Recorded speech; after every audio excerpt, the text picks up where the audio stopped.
All right, let's go. Let's go. I am Rick Bucher. If you followed NBA basketball, you know who I am. That is Brendan Haywood. If you've watched NBA basketball or college basketball, you know who that is. 2001 draft class, 20th pick, if I'm not mistaken. Mhm. UNC alum or grad? Both. Okay, is that Both. that's the degree up there on the wall back there? Yeah, you see the which way is it? This way? Yeah, you see the Yeah, degree yeah. over there. You see the Yeah, degree. yeah. Okay. Well, impressive. Well done. Well done. 13 years in the NBA, champion with the Dallas Mavericks, and part of now the Finding the Seams podcast to explain the title of the show, Finding the Seams. It's because we decided that we wanted to take the lane of what it takes to make the leap from college to the NBA, since Brendan works in both of those fields, and also get into the being able to move up on a roster, the battles on the roster, going from end of the bench to making the rotation to getting in the starting lineup, how all of that happens. Just felt like Brendan, like nobody out there is getting into that. It's the hot takes on the hot topics, and you got a million broadcasts out there doing it. And I wanted to avail myself not only of your sneaky humor, but your vast experience on both fronts, both as a player and as a broadcaster. So I've already talked way too long. Okay. That is Brendan Haywood. Brendan, thank you so much for joining me in this venture. Man, listen, I'm glad that you called me to be a part of it. Obviously, we go way, way, way back to when you were covering Antoine Jameson back in the day when I was still in college. Um, been a fan of your work ever since, and I think this is going to be fun. I think we have an interesting lane and some interesting topics and point of views that can separate us from a lot of other podcasts out there. For sure, for sure. And what is your memory of me covering Antoine Jameson when you were still I in think college? the thing is for me is I rarely ever got dunked on in my career, and Antoine happened to dunk on me that day we were playing pickup basketball, and that just happened to be what like you let off with in your articles, like, man, Antoine just dunked on Brent. I'm like, who is this Rick Bucher guy? Why did he put all my business out there? Like, you got to realize there's no Twitter and Right. there's no social media at this point. If you get dunked on in the summer, nobody knows except for the fact that you told the world. So that's my first memory of you, that you told everybody Antoine Jameson dunked on, but that was basically nobody else's business. I consider it a badge of. I thought it was a badge of honor for Antoine that he was able to do it. So I The first and only time he's ever dunked on me in his life. and I was there for it, and Mm-hmm. I was able to to report on it. So, you know what? Sometimes it just goes that way. Yeah. We just got past media day, and I was really curious what your experience with that was, because for me as a media member, I will tell you I hate media day. Mm-hmm. Everybody is there. 90% of the people aren't there the rest of the year. They're just going to get content. Everything's flowery. Everything's good. Everybody's winning a championship the first day. You don't really have any one-on-ones or any like that where you can find out the real of what's going on. But I'm wondering from a player's perspective, particularly your first NBA media day, having gone to like UNC, and obviously they had a media day and they were big. Like how different was it? What was that experience like? My first media day was just, it's kind of, it was different because I was on a team with Michael Jordan. So, like, everybody was there. Hmm. Mike was just coming back to the NBA, Hmm. and I was just kind of sitting back watching it. I was the rookie. No, normally they want to talk to the rookies. Not this year. Like, they didn't really care to talk to us for so much because Mike was there, him coming back. He was the big story, obviously, and for good reason. And so I just remember watching just as the media just followed Mike around, and it was just very, it was uncanny to see how popular he was. That, Hmm. like, when he moved, like, the whole room shifted, and that was something that I had never experienced before. Yeah. Yeah. It's I was just watching a clip from the Warriors media day, and a couple of their rookies, Will Richard, one of them, was so starstruck by Steph. Like he's standing Right. behind the cameras just watching. And apparently he wanted to get a photo with him, but was like too afraid to ask. And I'm thinking, you're a teammate. You just got signed by the Golden State Warriors. Like, are you really that taken with Steph Curry being a teammate? So for you, like walking in with Michael Jordan, did you have the same experience or was it different? I mean, I didn't really want the picture, but there were definitely like times where I wanted autographs, certain things. Like I would see him like switching Hmm. shoes, and I'd be like, man, he might as well just give me those pair and just sign them for me. It's Mike, like, Yeah. Yeah. and it's so it like you said, like with this kid coming in, that the guy was Will Richard. Like when he's looking at Steph, is when you have a guy on your team that has played at such a high level, it's different for rookies. Like if you come into a young team, like if you come into the Washington Wizards, for example, there's nobody on their team that has that level of aura that's been that good for so long that most of the guys in the locker room that are younger grew up watching and idolizing him.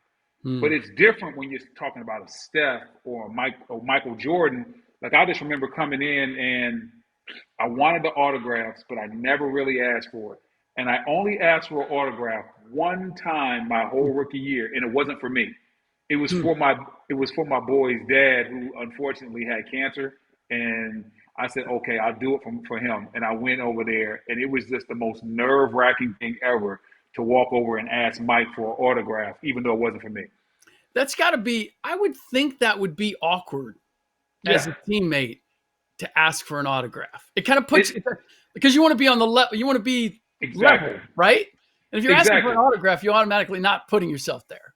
And so for me, it was weird because you don't want to come off as a fan because Yeah. we're supposed to be equals, but I know we're not equals, but we're supposed to come off like that. And then we were actually when I went and asked Mike we were playing in Charlotte because my boy's father lived in Charlotte, and I had to go to Mike's hotel room. They were already in there playing cards, so like I had to go in there and ask him for this autograph in front of all the vets on the team while they're in there playing cards. Like when he opened up that door and I saw everybody else in that room, I'm like, oh Oh, god. The one oh, time the one time I go to ask for an autograph, yeah. all the vets are there You and got an audience. a lot of big money over there too. I'm looking at the table like, oof.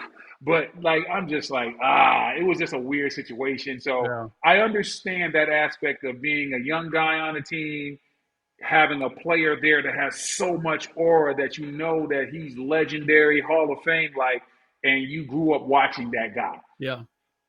Honestly, I feel the same way, and it's changed now. It used to be with the media, you never thought about asking for a favor or an autograph or any of that stuff. I see more of that today now. The lines have been loosened, if you will, Hmm. when it comes to decorum with the media. Oh, But I we can. also Us fans, we can tell by the way it's covered by certain people in the media. You can tell certain favors have been done, so certain players will be covered a certain way. no, there's more. It is more transactional than ever before. That is Hmm. 100%. But there's I always feel badly because I will have friends and family who will say, "Hey, can you get me this?" or "You can sign me this," or even my wife, yeah, does runs a nonprofit, and she was always like, "Can you get a Warriors jersey signed that we can auction off or whatever?" And it being for a good cause, I feel like less hinky about that, but I still, it's like, eh. um, but I felt the family and friends don't understand, and I would imagine it's the same with you. Like you probably got people or had people pulling on you all the time, looking for an interview or tickets or some kind of thing where you're like, man, it's like I'm you're putting me in an awkward situation. Yeah, could I get it? Yeah, but having to ask is puts you in an awkward situation. Yeah, like I said, the only teammate I really felt awkward asking for an autograph from was probably Mike, just because I was so young in the game. He's the greatest player of all time, and then at the same time, I know that he didn't really love like so Mm, many people asking for autographs. I know that he didn't really love signing stuff for people. So I yeah. was like, oh man. So that was the only. Other than that, like if it was like when if I'm playing with like Gilbert Arenas, I didn't mind asking, playing with Dirk, even Brown. Like I never really minded asking those if I needed to. Yeah. But I would always lead with the backstory. I didn't want them thinking it was for me. It would be like, yeah, my man's son's turning 10. If you could find it in your heart Right. to sign this shoe for him, that would mean a lot. And they Right. always said yes. So I would always lead with the background story because truthfully, the autographs were never for me. Now, I know that you approached it that way. Did you have teammates that were completely different? Like they had no problem asking for autographs. They had no problem asking for gear or whatever it is. Because I feel like I've seen guys in the locker room that whether it was LeBron or somebody else, like they were quick to come over and say, "Hey, you mind if I get those?" Oh yeah, yeah. Like it wouldn't. I can't say I can think of. Tyronn Lue was actually like that to a certain degree. Like if like yo, he like because he just always had that personality. He always called Mike M. He's like yo M, if you gonna get rid of them shoes, you might as well get them to me. Like that was just his personality. Like he's always been super confident like that. Hmm. And so like you sometimes do have teammates they don't mind asking. Um, I will say the most unique thing about Mike. I hate to keep bringing it up, but playing with Michael Jordan is just an incredible. Like you get to see things you normally don't see. The most unique thing for me was after games, seeing the guys on the other team Yeah. line up in our locker room like fans to get stuff signed. That was different. Like especially his second year when everybody knew he was retiring for good.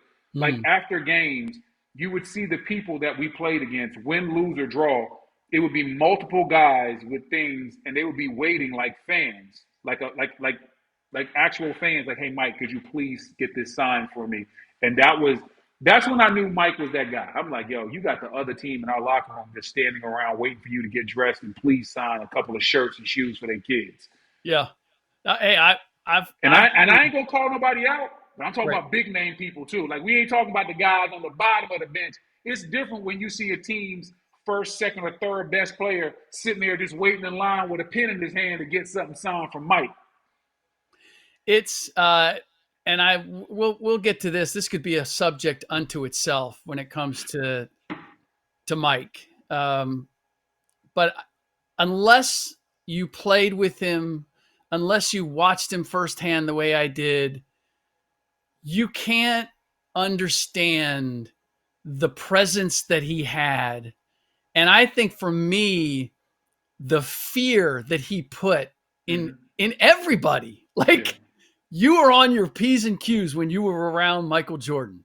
It was his aura for all the other great players that I've seen. Nothing compares. Nothing Totally, compares to Michael totally Jordan. agree. Totally agree. Yeah. Totally agree. Yeah. All right. So I want to get into we're into training camp. Training camp has started. And I always am amused at all the talk about the training camp battles and who's going to start and who's going to make the roster and all of that. And there have been very few situations in the years where I've covered teams where you kind of didn't already know what the starting lineup was going to be and pretty much the roster and all of that because it's contractual, right? Right. It's guys are getting paid. Like you're not suddenly going to cut a guy who's making $25 million and you're probably not going to pull him from the starting lineup unless, it just becomes evident there's another guy who's clearly better than he is or the team's hurting because of it. So I'm just wondering from your experience, that's my perspective.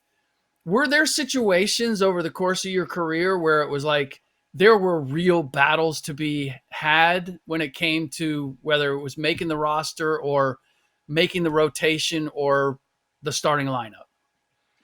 Yeah, I've definitely seen some rotational situations. I was a part of one. Um, Eddie Jordan had myself and Eton Thomas battling for the starting position in Washington, D.C. Actually, probably ended up fracturing our friendship. We ended up getting into like 3 fist fights. So like that, I was a part of a training camp battle like that. To your point, for the most part, it's normally kind of set in stone who's going to be what, but you will have younger players fighting for rotational positions. Yeah.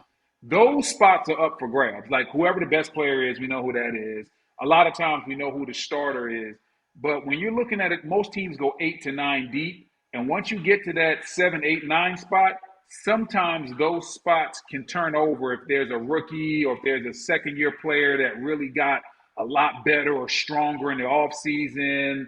You see those battles happen all the time. And then lastly, there's also the battle of who's going to make the team. And for me, that's the one that stood out the most. The battle for who was going to make the team that stood out to me the most was between 2 guys most NBA fans have never heard of.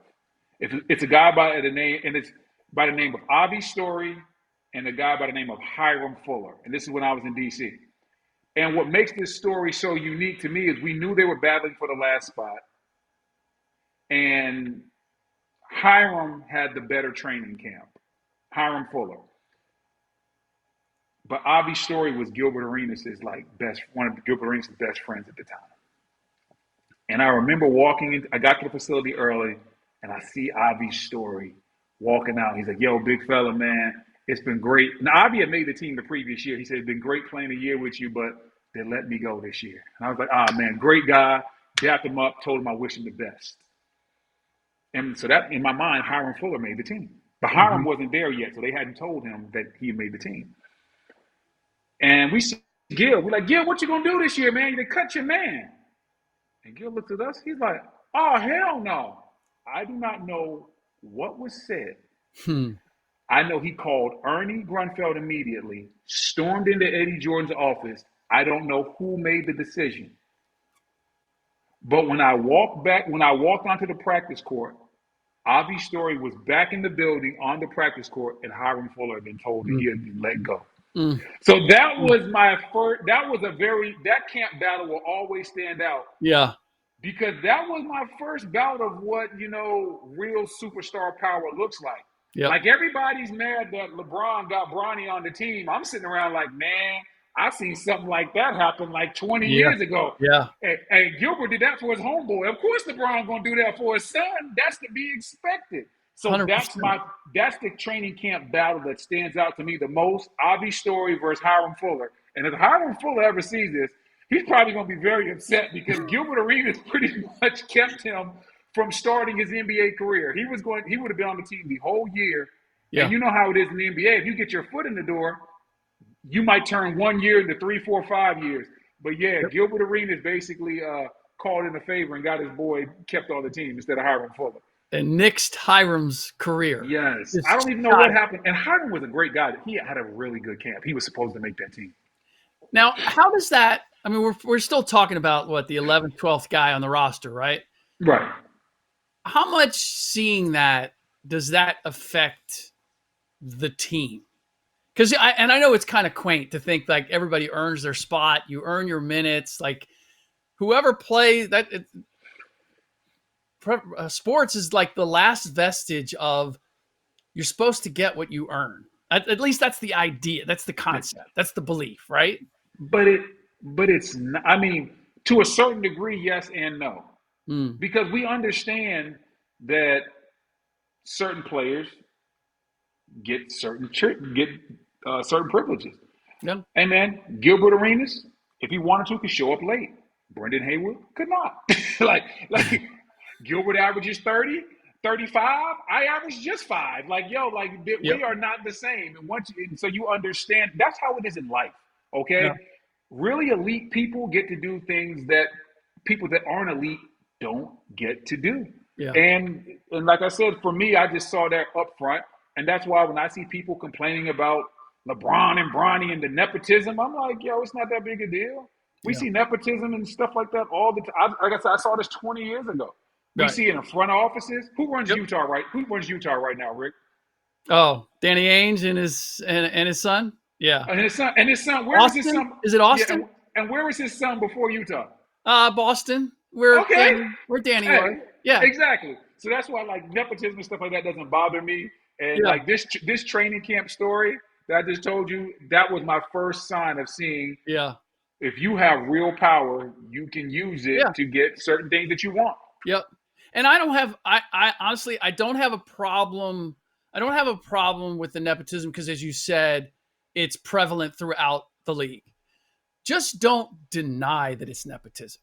Like don't tell me that the Lakers would have drafted Bronny and given him a 3-year deal at the money that he got if it wasn't for the fact that he was LeBron James's son. Like What, that's just don't and, insult my intelligence. and here would be my thing. What are they supposed to say? Hey, listen. Sometimes, let me ask you, how many kids do you got? 2. Two. I got two too. Love them to death. I don't Yeah. always tell them the truth. Okay. Sometimes you're not always going to tell people the truth. Sometimes you're going to tell them what they need to hear or what you need them to believe. Okay. You're telling me you've never lied to your kids? Of course you've lied to your kids and you love them. So maybe the Lakers lied to us. They don't owe us anything. I've never had a problem with it. You know what? I might have lied to them in the moment, but I came back around and let them know that I was lying to them later. Oh man, I gotta keep it straight that way because I don't want them to play that game with me. Is my approach. You're an honorable man. You're an honorable man. I lie to my kids routinely. Yeah, I know. I can appreciate that. I guess I'd say this though. Like I always felt, and it's one thing to be on the roster. I think the thing that really bothered me about that situation was having Bronny play in the second quarter of a game or get like the opportunities that he got when as you know, like those opportunities are so precious for everybody, right? And yeah, Bronny got them, but they were at the expense of somebody else who might have had a chance to show something. And that's the part of it that kind of rubs me wrong because that is being on the court is one of the last places where it's like, you don't get there unless you earned it. Somehow, some way, you earned that. You might be on the team. You might have like all that. Like Hiram not getting that. Okay, that's one thing, right? But getting the opportunity to play, that always seemed so and that's not just with the NBA. That's like everywhere. That's everywhere. You want to do anything possible to get on the field and you are the court and you want to feel like you earned it to get there. That's fair. That's fair. Okay. All right. Thank you for that. By the way, when you're coming into like media day and when it comes to the whole power structure, how much are players like watching how the team promotes and deals with guys coming in? And do you know the sort of the pecking order of who's going to get the most promotion and placement? And do you read that as part of like, oh, so this is how this might be how the rotation is because they're giving that guy a lot of shine. Oh, for sure. And you know that your top guy is going to get the promotion. So I'll give you a story about me in Dallas. So I signed my big deal in Dallas, and I'm coming back the next year, and they bring in Tyson Chandler. So I had started the year before. No one had told me that I wasn't going to be starting that year. I'm thinking, okay, I signed the deal. Media day was when I called my agent. I was like, I think we might have a problem. Because they were like, all right, we're going to get the starting five over here. I looked over there, and I was like, hey, man, y'all short one. They like, and it was Tyson, Dirk, Sean Marion. And then not only that, then they went ahead and said, hey, Jason Terry, you come over here too. Like they got it. Like he was the sixth man. So I'm looking. I was like, and so media day for me was the first day I was like, Tyson's going to start this year, and this decision has already been made. Okay, I didn't know it was going to be like this, and so that was, like I said, sometimes media day will tell you certain aspects of it because in my mind, up until that day, all summer, I was the starter last year. I'm going to be the starter this year, and in my mind, and Tyson had a great year. Tyson was coming to back me up. You know what I'm Yeah. saying? But Yeah. Yeah. when I got to media day and I saw how the pictures were going, I called my agent. I called him right from there. Hey, man, I think we got a problem. This ain't what we signed up for. It's not going to go down the way we think. And guess what? Tyson had a great year. He was a great anchor for our team. I ended up backing him up. Obviously, we won a championship. But media day was the first day that I figured out. You could tell by who's with who with certain pictures. Uh, You can sometimes tell how the rotation is going to go. I still think it's just crazy, and I know it happens all the time, that guys find out things like that way. Oh, yeah. That there isn't conversation between the GM and the coach and the players. The players always find out around the way.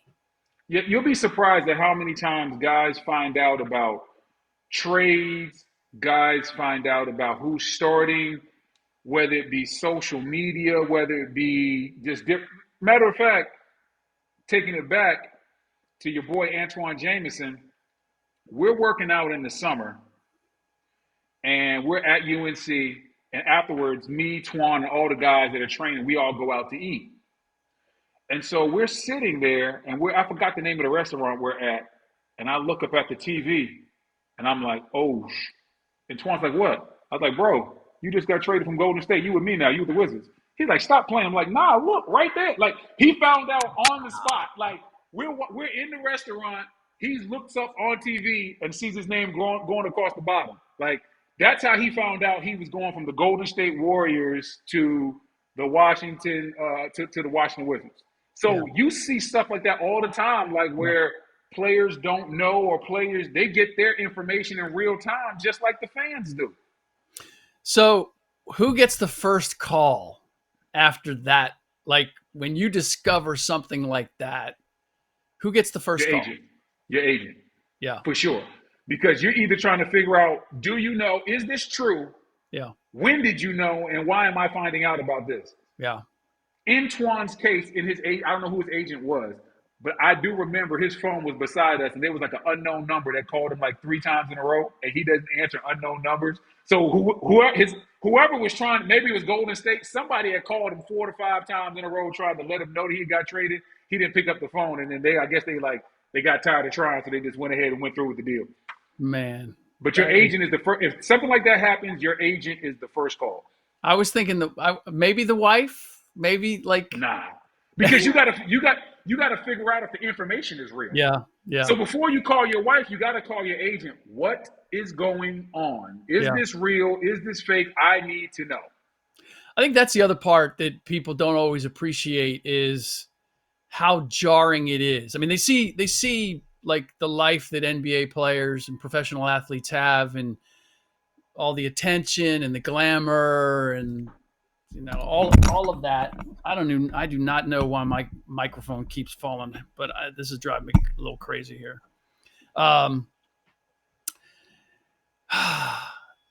That suddenly your whole world is upended. Right. Like you're having to go someplace else, work someplace else, move the family, like all of that.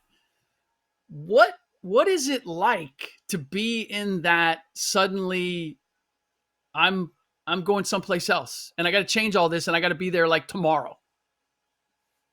Hold on one second. Somebody's at my door. But the thing, it's so different because you get used to your teammates, you get used to your routine, you get used to everything. And then suddenly everything just changes. And people think because you make a lot of money, you're just supposed to be like, oh, well, you make 10, 15, 20 $million. You're just supposed to be okay with that.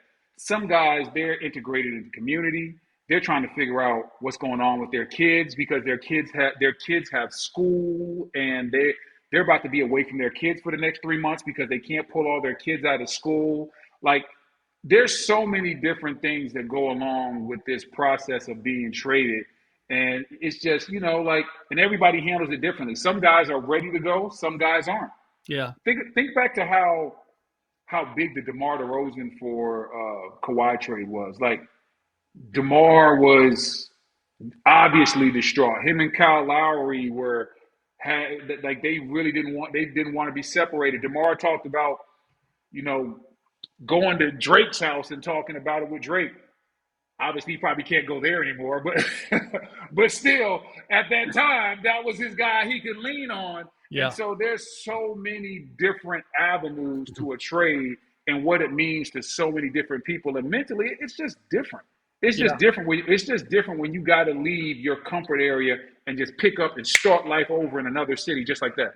I think what's also tough is that more often than not happens to the guys with the fewer resources, right? It's not the, by and large, it's usually not the star players. It's the guys that are down the roster and they don't have quite the same income. So like finding another place to live and handling all that stuff can be a challenge. And then it's also the mental aspect of like you're fighting for your spot and your minutes every day.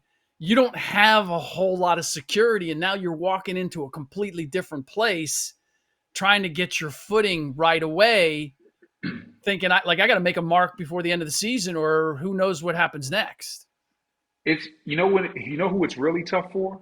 Hmm. It's tough for the guys that are the throw-in guys in a trade. Because Hmm. normally, like a lot of times, if you got a team trading for you, yeah, they want you there.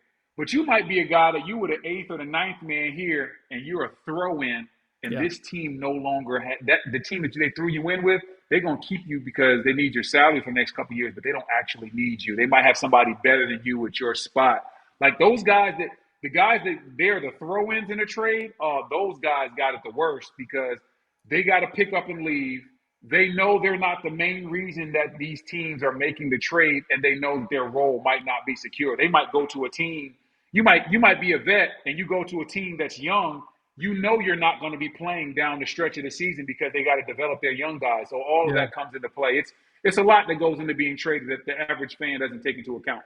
Were you ever in a situation where you kind of knew, you know what, I'm not going to get the minutes or the role that I want, and that's going to hurt me being able to get my next contract or make money down the line, and you were looking to get into a better situation playing wise, as opposed to, and you might be under contract, you might be good, but you're like, you know what, if something doesn't change, this might be my last contract.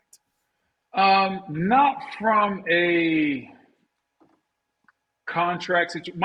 My probably my last year in Cleveland, I knew I wasn't going to play, and I was worried, and those fears turned out to be true.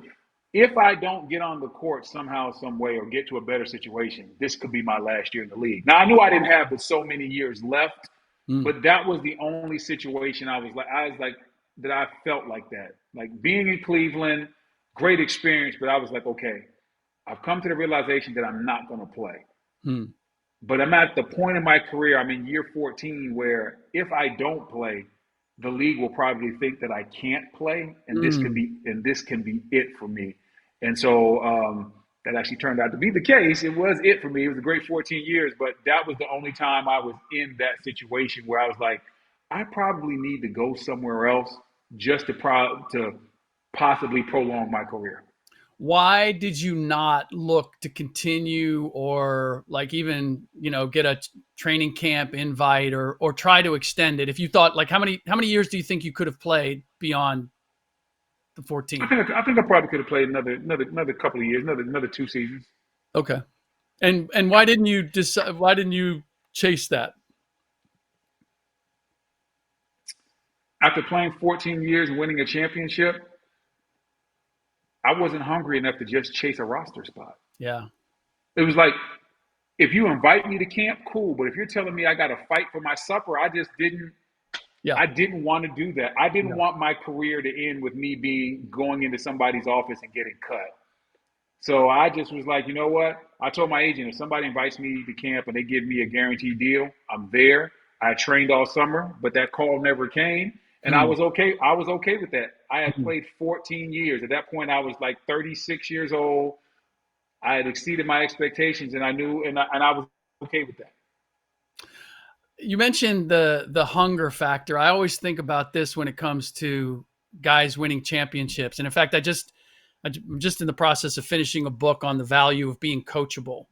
And I have something in there about the hunger. Steph Curry is one of the guys featured in the book, and the hunger or the satisfaction when a player gets paid and they win a championship, they get that big bag, and how hard it is to summon the energy and the focus and the drive to say, let's go get another championship. Everybody says it, but knowing how hard it is and how much harder it's going to be to get a second one, and you got that ring and you got that money, like, and the fact checker was like, shouldn't it be you're hungrier or whatever? And I'm like, that's conventional thinking. But the reality is, when you get what you've always sought, it's human nature to kind of take a breath,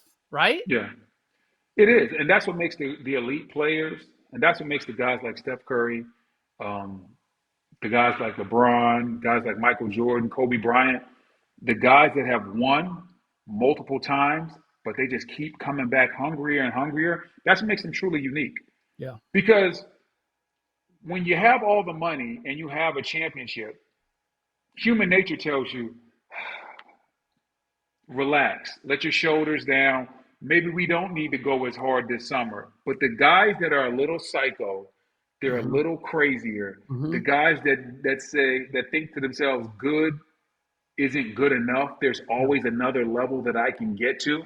Yeah. Like the guy like Kobe was always chasing like Michael Jordan, like those guys that chase greatness, and they figure out a way that, yeah, just because I achieved something doesn't mean that I've arrived. I still have a lot more to do.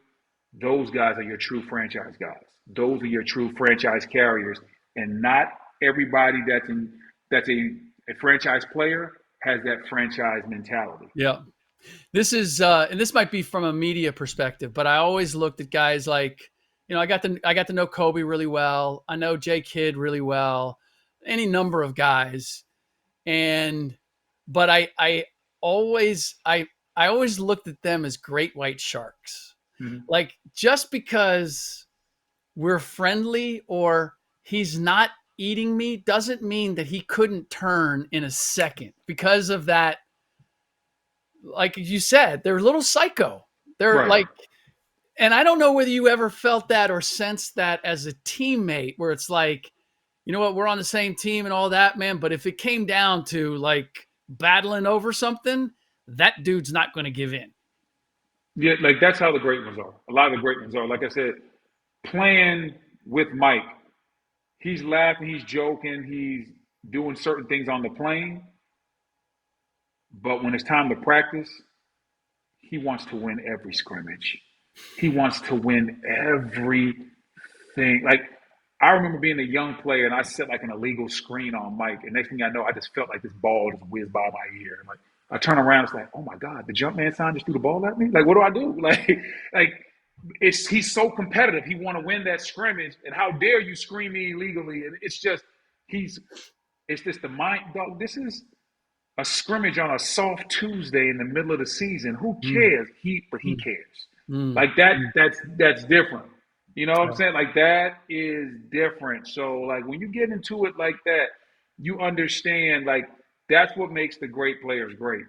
Like, it's the mentality. There's a lot of guys. I'll say this: there's a lot of guys with an incredible amount of talent, but the great players, their desire, work ethic, and mentality, and their ability to perform in tight situations, that's what separates them. And it starts with your preparation. Gil is probably outside of Mike, obviously, but Gilbert Arenas is one of the best scorers that I've ever played with. And his confidence in scoring was always sky high. And after he retired, I said, Gil, what made you so confident in scoring?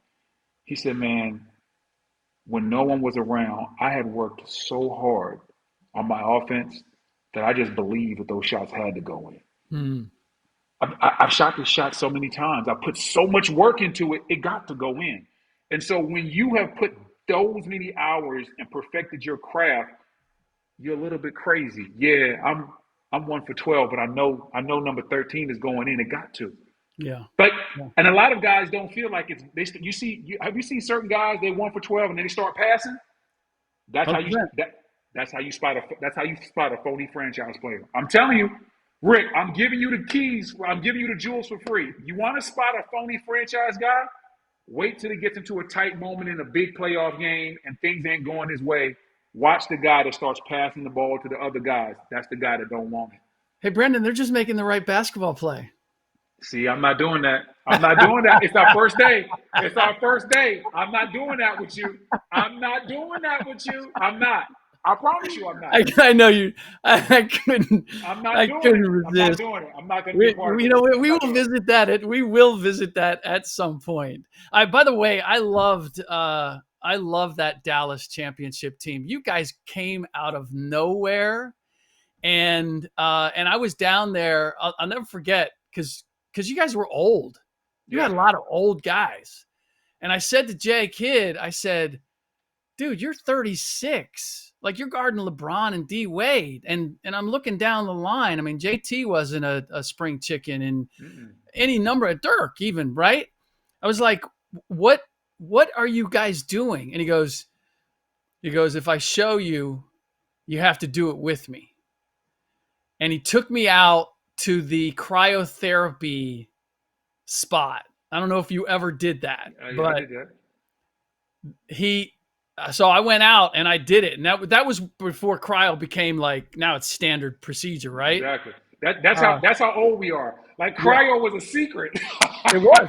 I wrote about it for ESPN the magazine, and it was like revolutionary that I was sharing the secrets of eternal youth. But I will say, the first time I got in that tube, right?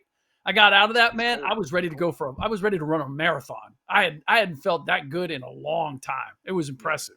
But they also, I was like, okay, with all the resources, like, why do you guys go 20, 25 minutes outside of town to do this cryotherapy? And they said, well, we thought about putting it in the building, but we were afraid the Cuban would go in there in after hours and he'd stay in knowing that it was good for a minute and a half. He'd stay in there for 3 minutes and he'd freeze his ass off, and we'd end up losing our owner. So they had to keep it someplace that Mark couldn't get to in order to protect the franchise. That's a little. You probably have other Mark Cuban stories. I played pickup with him one time. We got to save him. We can't give him everything the first episode. I agree.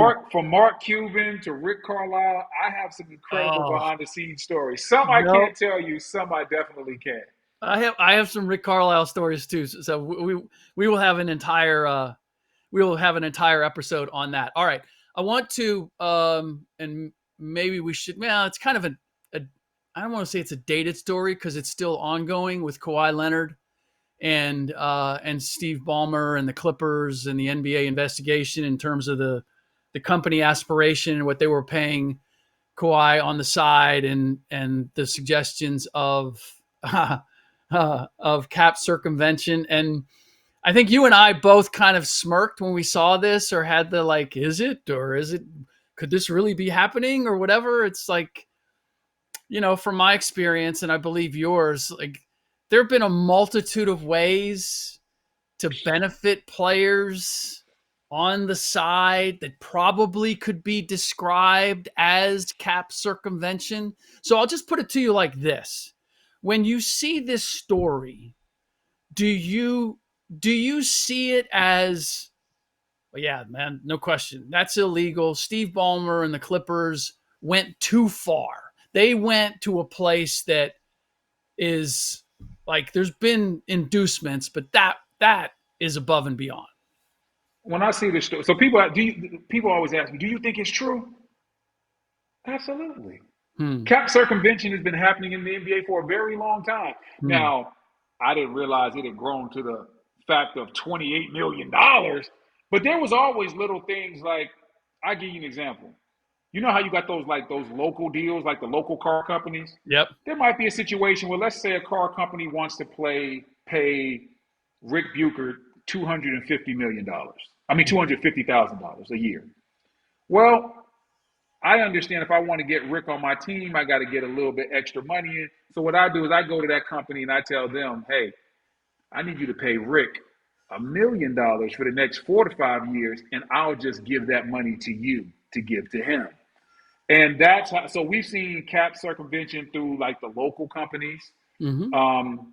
We've seen it as far as houses and condos and cars. There have been guys that, in certain cities where it's nice and warm and sunny, where they maybe only had to pay $1 for a condo on the Yep. beach. Like, and said condo might have had a Range Rover or Just Escalade happened to be parked in the garage. already in the garage. Yeah. Like, these type of things have been happening since the 90s. The NBA is not shocked. The NBA, like, Adam Silver wasn't like, oh, he wasn't clutching his pearls when he heard this story. He was like, he understands certain things have been rumored to have been happening for a very long time. And then last but not least, do any of us really think that some tree company was sitting around was like with 28 extra $1 million, like, Yeah. how can we get more pub for our company? And somebody in the back stood up and was like, I know. We're going to sign Kawhi Leonard. Like, no, nobody thinks that. The ultimate tree lover. Yeah, there's no personality there. Like, he has the personality of a wet blanket. Like, dog, nobody is paying Kawhi $28 million to endorse anything because he don't have the personality. He don't have that Steph, LeBron pizzazz. So when you see all that and you put it together, you obviously know this story has some legs. I hate that they tried to make Pablo Torre look like he was a liar, when actuality, everybody behind the scenes is like, he's probably telling the truth. Yeah. No, and there's these deals can be so complex too, in terms of Aspiration wanted to, I think, have the naming rights to the arena, right? Yeah. So that could have been the inducement, like, hey, if you put us in the driver's position to get that, like, we can slide Kawhi this, and like I think Mark Cuban, who has defended Steve Ballmer, is simply trying to explain to people, look, there's all sorts of cross deals that are going on all the time. And in a case like this, I think it's just a matter of, can you have plausible deniability? Like, can Steve Ballmer find a way to, like, where it doesn't lead directly back to him, and it wasn't an inducement to get Kawhi to sign or to re-sign? That it was like, how do you do that? And on the flip side, can you prove that he did? Yeah, I think the biggest thing that the Clippers have going for them is that the average NBA fan doesn't care. It's not like the Clippers won a championship. Yeah. And then the second thing is, it's not like we're talking about something like steroids. Like, if we found out like a big time player was cheating, that would be something different. I don't think the average fan cares that Kawhi Leonard got an extra $28 million. They really don't. So I think that's also something the Clippers have going on, is like, this story is out there, but it's not really like taking over headlines. Like, you know what I'm saying? Like, the Bronny James story last year was way bigger than this. So, like, that's one thing that the NBA has going for it. Like, the average, like, you sit back and watch, the average fan really doesn't care. Honestly, when I looked at it, and people were, immediately came out like, how big is the fine going to be? How many draft picks are they going to take from him? Like, all of that. And I'm like, Steve Ballmer made a bad investment. Like, what has it got him? You've paid him a max contract, and then you might have paid him $28 million on top of it. Like, you've already paid a penalty. Like, no, the biggest penalty you haven't even named yet. The biggest penalty in the deal was you lost SGA. Oh, yeah. Yes. Because you have to trade him to get Paul George. You had to trade him to get Paul George, because the only way Kawhi was going to sign is if Paul George was there. So the biggest penalty wasn't even money. The biggest penalty was you traded a future NBA icon within the deal for pennies on the dollar. So actually, Adam Silver shouldn't be imposing a fine or dropping the hammer on Steve Ballmer, he should be flying out to LA and putting an arm around him and going, Yeah. damn, and 28 million? Yeah. Exactly. The SGA deal from the Clippers is going to turn out to be the worst deal of all time. No doubt. No All doubt. time. All No time. doubt. By the way, I just throw this out there because it's something that I answered and people kind of got thought I was a little over the top on it. I think a case can be made that SGA had the greatest season this year that a point guard has ever had, because I don't know of one that was MVP, leading scorer, finals MVP, won a championship, like all of that in one season. And not to say that he's the greatest point guard of all time, because I do think consistency and duration is an element, but and we can talk about all the changes in the NBA that might benefit a player today. But I think for all just the personal accolades, like I don't have a problem saying I think this might have been the best year that a point guard has ever had in NBA history.